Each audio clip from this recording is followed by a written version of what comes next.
Oh my word. Welcome to, can I believe it, episode 7 of the Amazon Connect podcast with Yes. me, Douglas Park, and my wonderful, magnificent co-host, Mark Rudkowski. How are you, Mark? Doing all right, Doug. How you doing? I'm doing very well. I'm doing We're very still on well. other sides of the globe as usual. I know. When shall we embrace, other than, mentally? Are you when should we- jealous right Yes. now? Exactly. Now, we'll get to our guest in 1 second, Yes, but yes. I always like to begin by asking, where actually are you, Mark? So I'm in Seattle. Right, We're slightly and so closer. We've moved We're slightly closer. closer. We're a little bit closer, right? And So not North Carolina anymore. Nope. So I get a few more hours of sunlight, around that, which is nice. So, but why don't you introduce our special guest? I think that would be a great idea. Now, I think it's fair to say that our guest has been a long time member of Yes. the Amazon Connect family, but is something of a prodigal child because Yes. lost her way for a few moments and went For a off little to bit, help for a little bit. other Yes. parts of AWS. She's back. But she's back. She's back. So, Hannah Bloking, welcome to the podcast. Would you mind introducing yourself and giving us just a couple of sentences on background? We can go much deeper as we go into the podcast, but yeah, just give us the lowdown on who you are. Yeah, well, I'm really excited to be here for lucky number 7. Yeah. So this should be the best one yet, obviously. But yeah, so really excited to be back with the Amazon Connect family. I'm currently building and leading a new charter with applied AI in the solution architecture team. So what I'm bringing with me after my year, it was a year, not a couple of A months, year. by the way. Yeah, A glad year. you missed me we that lose much. track. But yeah, I spent some time over in the Amazon Q business world as a product manager, so joined the dark side, and really got a lot of learnings Some of us around. won't take offense to that. That's No. okay. Yeah, sorry, no offense, Mark. But yeah, really gained a lot of learnings around generative AI and enterprises, and yeah, looking forward to the discussion today.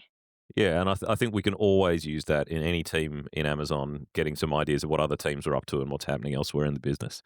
That is 100%. fantastic. So let's get straight into the what's news. Yeah. let's But jump into and a the few key ones. yeah, It's because been a I'm busy week since I think we last chatted. it has been a busy week, and there's even been one dropped overnight. And so I might even start with Let's start with that that. one. Yeah, Yeah. so that is Amazon Q and Connect, which is, as we know, is a generative AI, both agent assist function and self-service.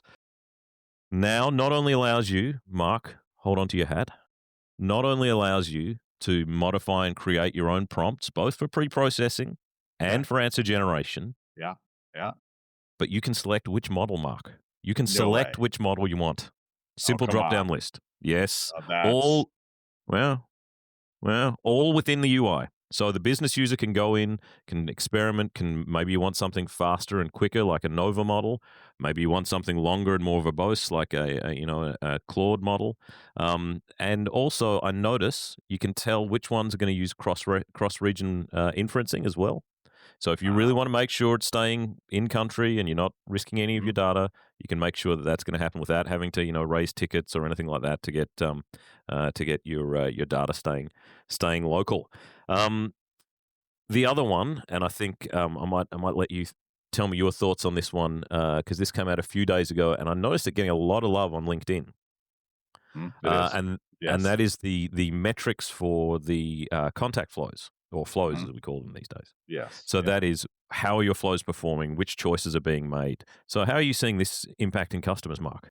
Well, I think it's one of those key features where it continues to give you better visibility, right? Particularly when you're building, your contact center experience, right? We always talk about with Connected the speed at which you can continue to innovate and improve your overall CX experience.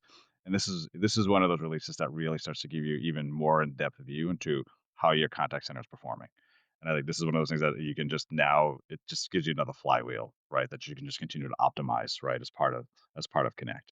So I think it's awesome, right, from that perspective. And I, as you know, I'm a man filled with love, You are. and I don't like to throw shade.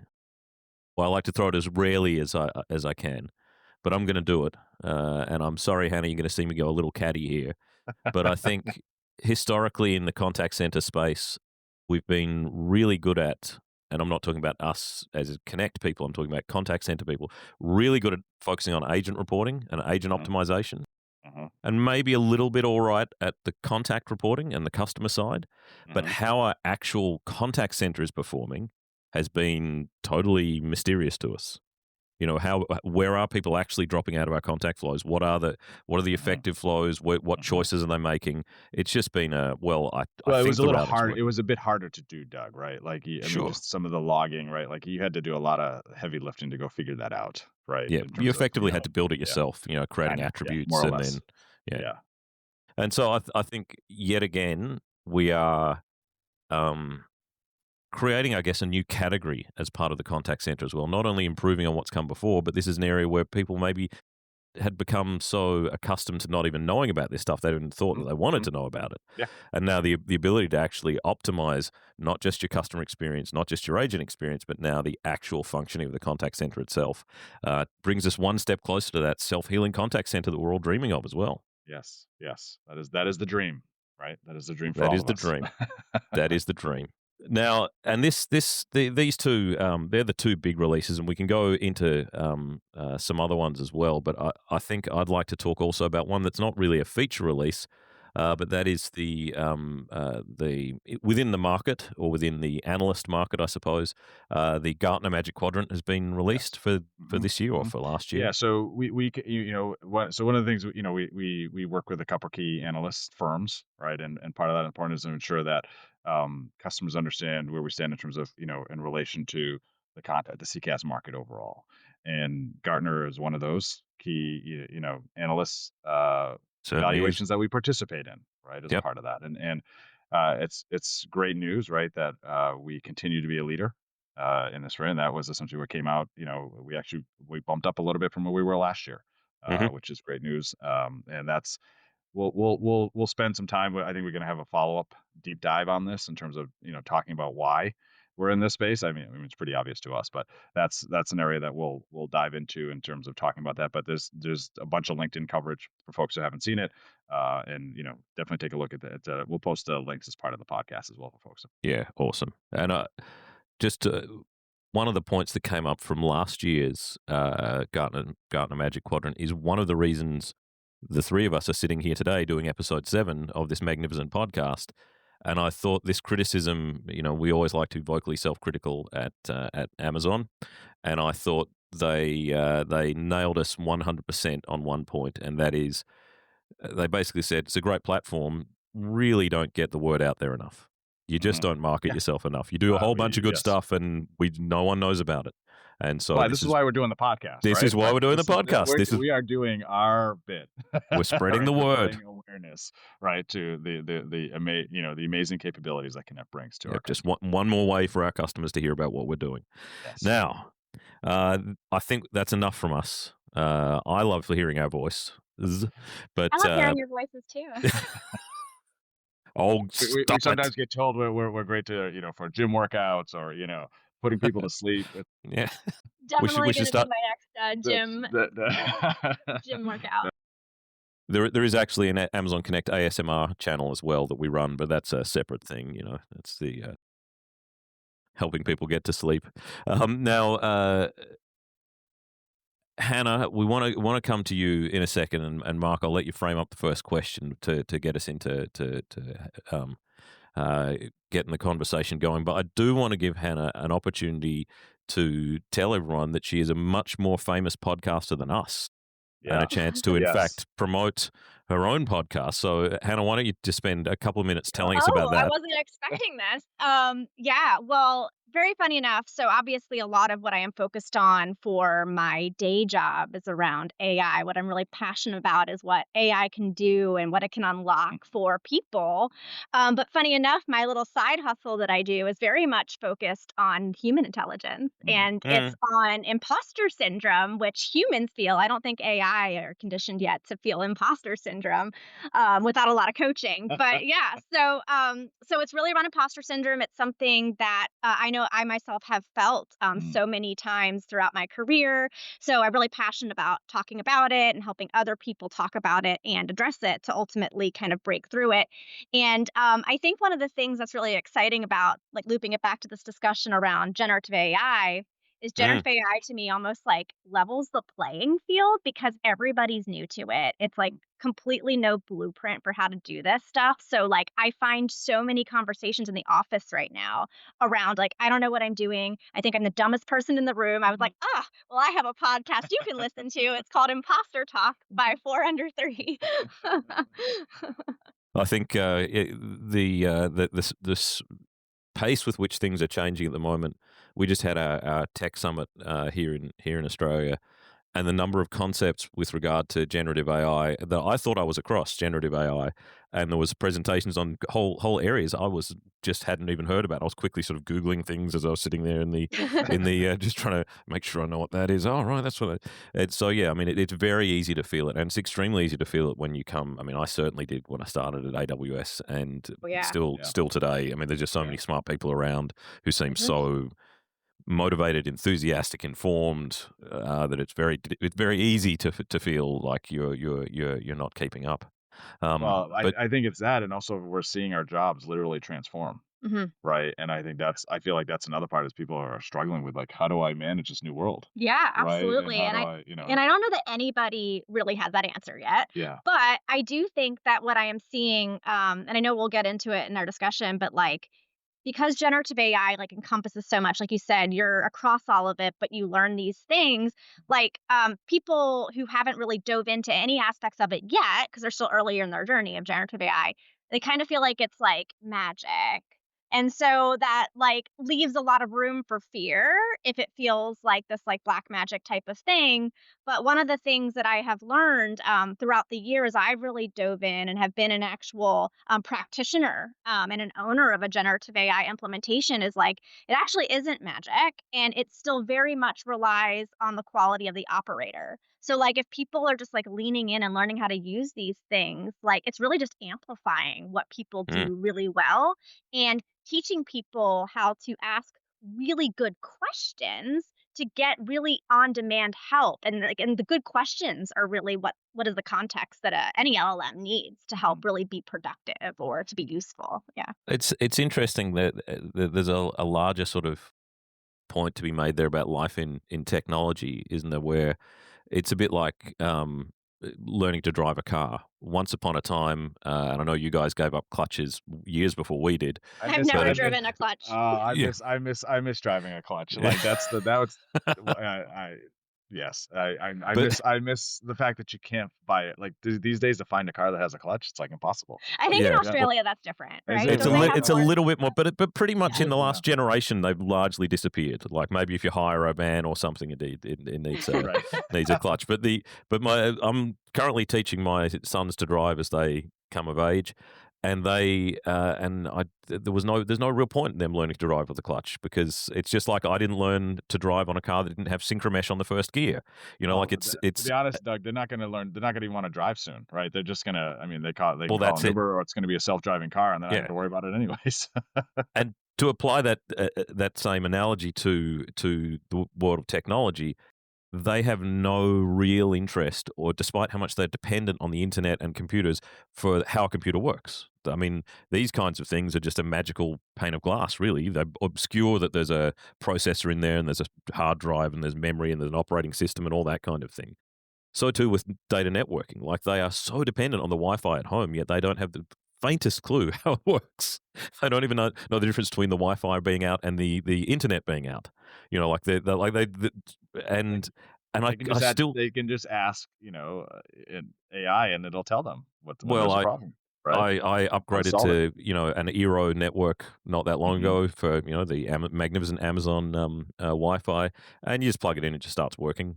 It's gone of the day. You don't even have to put in the username and password. And so, to an extent, I think this is winding my way there. Don't worry.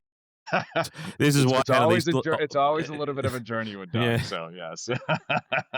But I think this is the same with generative AI, where you need to decide how much you want to know about how the sausage is made, because you can just open up, ChatGPT or Claude or whatever, and just begin using it and don't question it.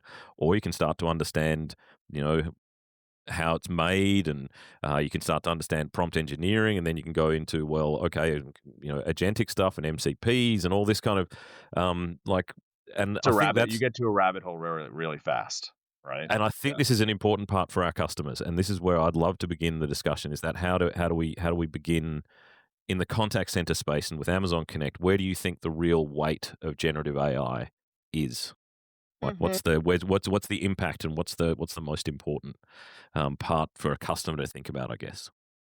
I think so. I have thoughts about this, and this isn't even specific to the contact center Mhm. space. I Yeah. think this is very much specific to any type of enterprise-wide implementation of something like generative AI, and kind of like the broader you go with it, the bigger the problem you're trying to solve, and the more people you're dealing with, and Mhm. everybody has a different perspective of what to expect from generative AI, and like that's why things like measuring accuracy and satisfaction are so hard. And like I'll tell you a real example. So like as I mentioned, I own our enterprise-wide implementation of Amazon Q Business. And so Mm. one of the first things that I wanted to really understand was what was the user experience of a brand new user of Mhm. Amazon Q Business. And I was really trying to get a sense of like I asked them to do 5 very simple tasks. To me, they were simple, So but this is some to a of human. them Just you've got a this human is just to in. a human. So I Yeah. would Yep. call somebody up and be like, "Hey, are you an Amazon Q Business user?" They'd be like, "No, I haven't really tried experimenting it with it." I'd be like, "Great, I'm like trying to learn more about the experience." And so I had them open it up, and I was like, "I'm just going to ask you to do like 10 things." And I would have them kind of like run through it. And so I was observing them. And so it really range obviously and depending upon the user, like if they had familiarity with AI already because they were a solution architect or they were some other type of non-technical role. But what I found really interesting is I intentionally would ask them to do tasks where I knew they would get an incorrect answer. Mm. Okay. And so you think about satisfaction with accuracy. And so, like, what I realized was like, I would ask somebody to do an answer, and I knew the answer that they were getting was incorrect. And I'd be like, "So, are you satisfied with the answer?" And they'd be like, "Yeah, this is great." So it's like, so the problem is like very large because you're like dealing with such a like broad range of perspectives and expectations. Mm. So I would say, like, oh, go ahead, Is there sister. an Yeah. assumption? Is there an assumption that it's just right? Well, it does general. It states it very confidently. Right. And Yeah. that is that aspect of Yeah. whether we want to call it critical thinking or questioning the results. Like, Yeah. how much of that did you see? Yeah. Very much varied. Like, so one of the pieces of any type of AI implementation is transparency because Mhm. your user will range from people who are taking at face value, they'll be like, okay, great answer, to like somebody who's like very skeptical and they're like, where did this come from? So like that's something that I think very carefully about when I'm thinking about any type of AI experience is like making it very transparent to the user where that response is coming from. Is it coming from like a general worldwide knowledge source? Is it coming from a company knowledge source? And I think that the pieces around transparency are really critical to helping users understand context behind the answer. And I think that's actually a critical piece because like I know that when we think about use AI but use high judgment, you're already like telling the user that they have something to Mhm. fear. Mhm. And so Yeah. you have to do everything you can in the tool itself to help people make that judgment call. It's not enough to be like, it's really still on you though if you use this information and it's wrong, even though we're giving you this Right. service. Mm. And I think that's a piece of like the end user experience, especially at scale, that's really, really, really difficult. Mm. Yeah. Yeah. And how do you think that translates to end user customers dealing? So, say, you're using a self service Q and Connect style bot towards. Do you think do you think there's a level of there's a trust issue there, or too much trust? Are we at risk of misrepresenting our answers to customers? Like, what's the Um, I think that there is going to be a variance depending upon what the use case is. So, like, if Mhm. it is like a shopping experience, my tolerance for how correct or personalized that response is going to be very different than if I am like asking a question that's related to moving money around for my Or a finances government or related agency to or something our that, yeah. government agency or putting like very personal information in. So I think I think that kind of goes back to maybe one of the points that I was like attempting to circle and then I kind of like got like sidetracked by my other thoughts. But like, yeah, like I think one of the things with customers that I would talk to externally and also internally is like internal groups at Amazon. We're talking about where do I want to start with my AI implementation. So they're like, well, tell me Mm, what are you trying to do? Like, so mm, that comes back to my point around maybe AI is magic. So they'd be like, okay. So they've explained to me like the most like sexy, crazy thing that they were going to implement with generative AI, and I was like, do you have a human doing it that way in a day? Like, are human like, mm. do you even understand this process that you're trying to automate through generative AI? And the answer to that was like, not really. And it's like, okay, well, so like, let's take a step back. Like, you have to start with a problem that's pretty simple that you understand really well.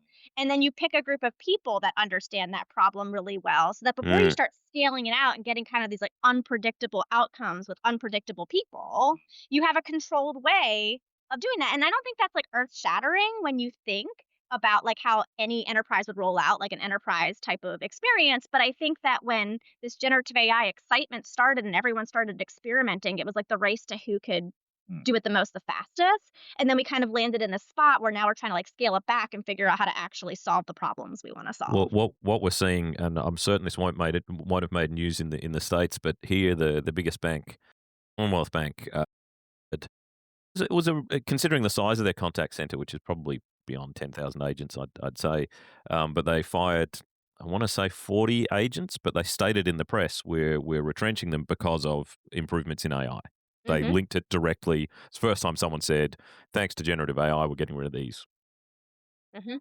Within a week, they had hired them back, and all the newspaper articles said that in fact the new generative AI chatbot had increased calls into the contact center because of I think they had failed to maybe the tool they were using wasn't very good. It certainly wasn't us, by the way. But they were I know exactly who it was, but I don't want to that's not it's not my place to introduce scuttlebutt, as I say. But the That'll be a but I different podcast, Doug. We're working on. Is it the called the scuttlebutt? Is that what you Scuttlebutt, said? yes, scuttlebutt. it's a perfect It is. name. But they had failed to do that iterative process. I think what you're talking about there, that kind of try it, see how it's going, test, start scaling it out, Well, and that's what we've tried to do with the tools we have. Yeah, go on, and I Mark. think that's a really good question, right? So, right, obviously a lot of challenges, but what have you seen going well, right? Like what are use cases where you're seeing AI is a great fit? Yeah, Yeah. honestly, the ones that the practitioner understands extremely, extremely well. And I think that there was a time when the tools were newer and they weren't as like business user friendly, Mhm. that it was harder for the person that was really close to the problem to actually configure the tools and do these experiments. And I think like Doug, you mentioned some of the new innovations that have come out with Connect, where that's really game changing because what we saw is that like we would invest really heavily in even a simple use case, but it required a lot of like engineering power and it Mhm. required a lot of like planning. And then by the time you're ready to deploy it, the models have improved so much and the tooling has Yeah. improved. So then you're like, oh well, yeah. So I think that we're actually in a really good spot now where the ability for a business user to be able to configure very personalized agentic experiences and it's nothing like it could be as simple as like custom instructions for how you want it to behave and it's like a Mhm. simple text box that you put it in. Everything's becoming a lot more friendly and like UI builder. So I think Mm. that question, like the answer to that question, is changing a lot. But I think Mhm. the fact that we've brought a lot of these tools closer to the people, to the problems, is gonna like just accelerate. I think we're at like a very different time than we were a Mhm. couple of years ago. And Mhm. and I know that you can read the stats and be like, a lot of these AI projects have failed, and it's like, yeah, but the tools are in a different place. And I think Yeah. that that's really gonna change the game for It people. feels like we're getting a lot. While they may be failing, we're getting a lot of learnings. The learnings are not Right. failings. Yeah, you have to learn and those failings are how you like you said, like it's how you kind of start to see how the sausage is made because the Mm. more these tools improve, the further away you are from that, you know. Well, we can always And come back yeah. to the famous Amazon Fire Phone, and I know we can talk about that because Andy Jassy used to use it himself as an example of out of this we got Alexa and Echo devices and all the rest of it and sort of the technology there. But he did say he still had a garage full of Fire phones if anyone wanted one. Um, Mhm. Mhm. our- I our- kind of would our- want one just for retro sake, right? I think yeah, it'd be a cool absolutely. retro I device would to have. love to see one. Mhm. But yeah, and so do we want to take it? upper level, and just if you could share what you believe the sort of the overall guiding principles of our approach to AI within the contact center and where we're trying to get to, because I think that's really important, that everything we do at Amazon Connect, well, at AWS and Amazon.com, but at Amazon Connect is deliberate. It's not like Yeah. we're just firing random features out there going bang, oh, let's just do some stuff. And like we're Well, building. yeah, we're not into the buzzword thing, right? To just do Yeah. it for the sake of Yeah. making Yeah. it buzzword worthy. Well, so I think and I know there's been so much investment in innovation with Connect and in AI. And I think that, we talk about it a lot, but I think when it comes to generative AI, the fact that you are getting all of these built-in AI capabilities in one tool set is actually extremely powerful when it comes to Gen AI. And the reason I say that is because a year ago, 2 years ago, we're in a world where everybody was running as fast as they could to run experiments in all these different places.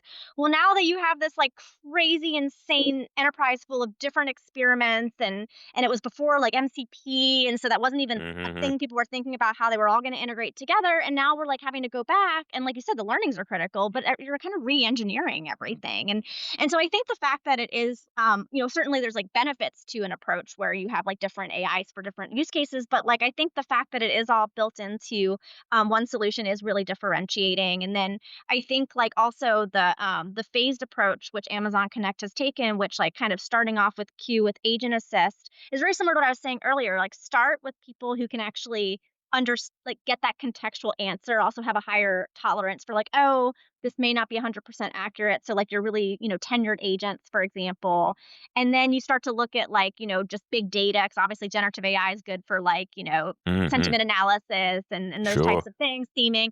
But then yeah, then you have the data to start to figure out how you can scale it to customers who don't just like operate within the confines of an employee does even. Like agents are, humans still have training and they still have a lens that you provide to them. So I think that is very, very strategic on Amazon Connect's part, the way they've like kind of phased that rollout. And also very much is like at a good time to start to really experiment with these self-service tools now that we do have all these learnings from agent usage and like the analytics type of side of what AI can do. Well, the analytics, I mean, that's critical, isn't it? That the, So the observability. And I think when we introduced IVR recording, so we expanded what used to be our recording that was just doing the agent conversation, bringing that forward to the IVR interaction. At the time, I kind of went, it's okay, I guess. I assume some customers want it and it's critical for their business, but, every IVR interaction is just about the same. Not so with generative AI. If you're going to have something generating answers, you want to be sure Yeah. that you can go back and find verbatim what's been well, it's said. it's And that notion of treating our these virtual agents or AI agents in the same way we're treating human agents, yeah, Hmm. right? And exactly. being able to evaluate them and measure their performance in the same way, right? and And Hmm. and and not because having you want to run some kind of workhouse, but because you want to make sure yeah, the customer experience is good. yeah, yep. And that's half the battle, right? Is having that visibility into how those agents, what their agents are doing with your end customers and how they're performing and what are those outcomes, Hmm. right? That you're Well, having around that. I'm going to get a T-shirt made one of these days. That will also have a unicorn on it, but I'm going to with a famous quote by a very handsome and erudite young man called Douglas Park. That was reporting is more important than routing in the contact center. Like it's reporting Yeah. is job zero. Well, security is job zero. We all know that. But in the contact center, what the contact center manager cares about first is what can I report on? What can I see? What's the data? What's happening? And then I can start to fix the routing or change the routing and all that kind of stuff. It was no different, from an enterprise standpoint, like Yeah, understanding That's even though, interesting. my yeah, like, yeah, Q Business is more of a general productivity assistant for, business and, like, enterprise users, but Mm. same here, like, having the insights was so critical, and then, like, you know, in an enterprise too, you have to think about, well, what can I report on and still make sure that I'm adhering to, like, corporate making sure we're protecting employees' privacy. Same with like customer privacy. So because generative AI, like it's almost like taking a look into someone's psyche a little bit. So Mm, you have to really kind of think about that too and work really close. Like, I work really closely with your legal and your privacy team to make sure that you're mm. protecting your end customer, whether it's an internal or an external person, while also getting the insights that you need to help, deliver better customer experiences at scale ultimately.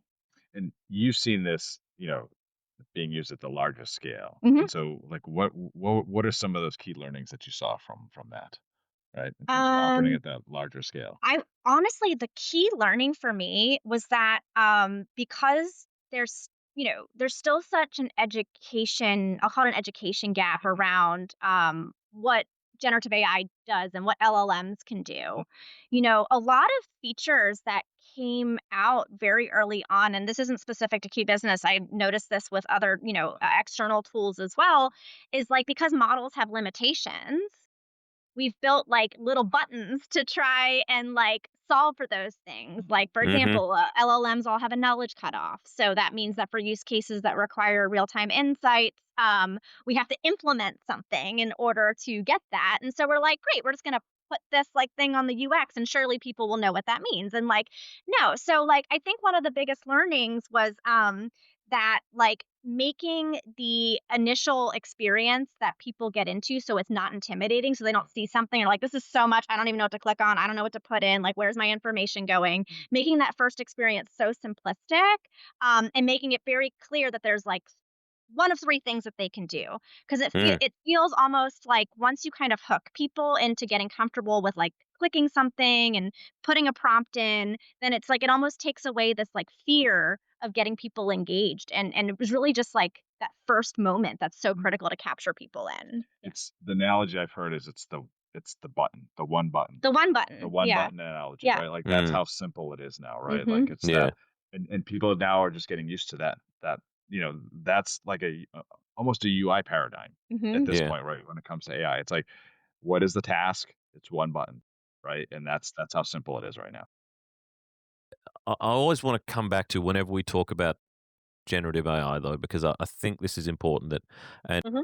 correct me if you guys, I know Mark's heard me say this before. He didn't correct me then, so if he does now, he's a hypocrite. I've got Uh, a list here, dog. It's hard to keep up.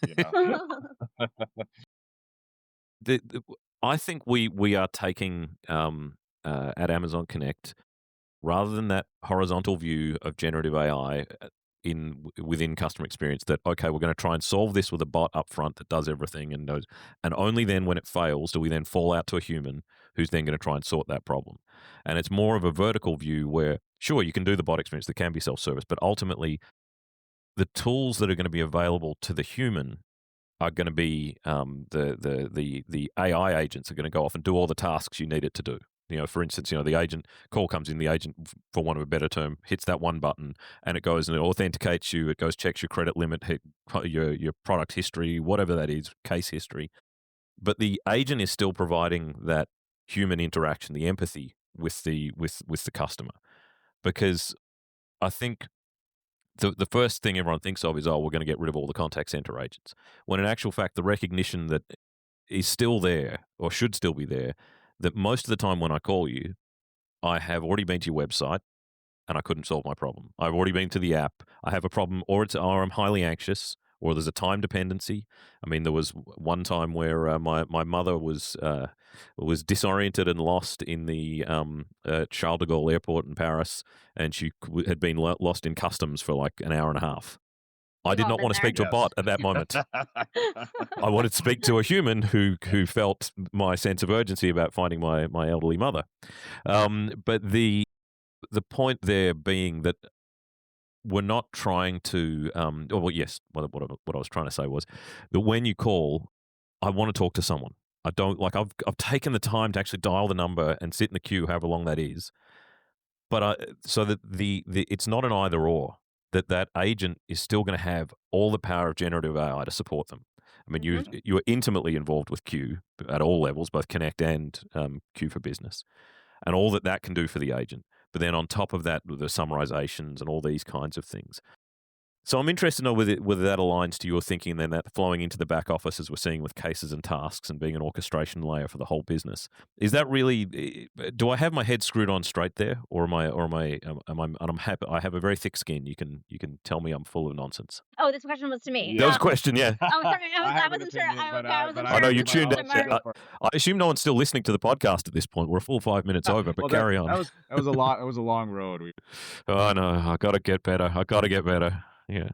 Ultimately, yes. Like I do Yeah. think that is 100% where, things will ultimately go. And, I think again, like there's a couple of things that I think we need to all figure out before we get there. And the challenge that I'm finding is like I think we talked about it earlier. People want Gen AI to help provide a shortcut to getting to this place where people really Mhm. understand their own processes.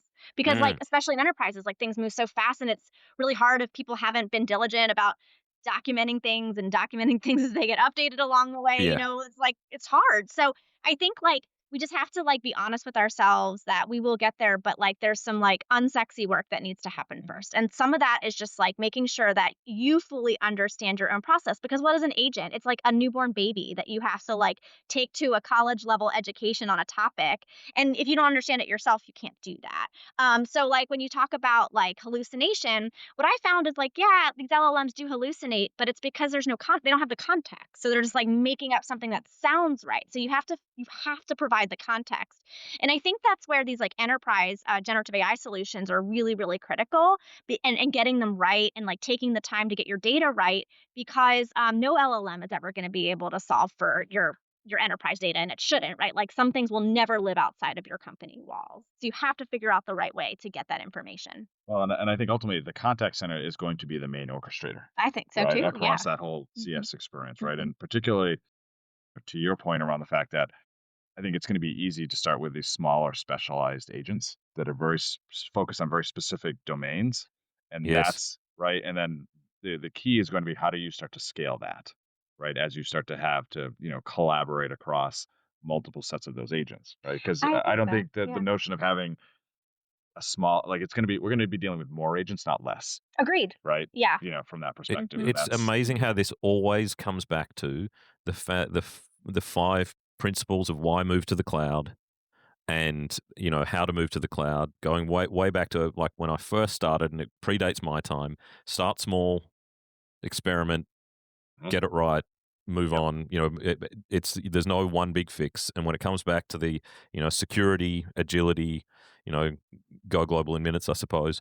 Those kind of these fundaments of okay, well, how do we move to the cloud and why move to the cloud apply equally as to when you were just spinning up an EC2 instance to when you're embarking on your generative AI journey. Mhm. Yep.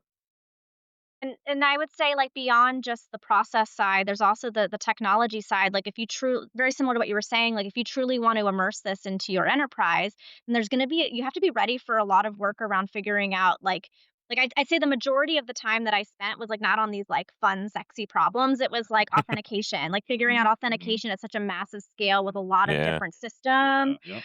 It was like thinking about all those types of problems. So that's it. That's the Which security, yeah, the Well, scalability, it's the the security and the elasticity. scalability. and Yeah. and That's that's yeah. like when we look at sort of a lot of the core primitive capabilities, like what's being built on Agent Core, Mhm. right? Because we're Yep. trying to solve a lot of those harder problems, right? That that you have you apps like you it's non-negotiable, If right? you That if we you have want to this be to able be to support something more than those. just a demo, if you want it to Yes. actually be production ready at scale, deliver business value, these are the things, as really well put, Hannah, these unsexy things, Mhm. Yes. the non-functional things that are actually what prevent you getting, and what's always prevented something getting to production. Mhm. It, you And know, if you're spending a lot of time with these experiments without doing that work first, you're going to constantly be at this stage of like, why is Yeah. it? Why is this Mhm. why is this not meeting my expectation? It's like, Yeah. well, you still have to put in the work to Yeah. make it. Mhm. Yeah. But I think the difference is like the ROI is so substantial. It's like unlike anything we've seen before Mhm. with what generative AI brings to the table. But we still have to take the time to kind of do it right. I think Mhm. is where I'm at. Mhm. well, I think we've got to wrap it up. I don't Yep. want to because it seems to be getting more interesting as we go along. Hannah, Well, thank you so much for. we can Yeah. always bring Hannah back, right? Well, I was I'm going to like say literally thank you down so the much. street. Yes. And like, Part two. Right. well, in 6 months from now, it's going to be an entirely different conversation totally as it different. is 6 Yeah. months 100%. from what it was 6 months ago. So Completely agree. if you will come back, we would absolutely love that. Thank you so Yes, much. you know where to find me. Yes. And you guys enjoy your evening. I shall enjoy the beginning of my day. And I look forward to seeing you on the next one. That Yes. sounds great. Thank Absolutely. you. See you guys. Thank you, my Bye. friend. We'll chat soon. Bye now.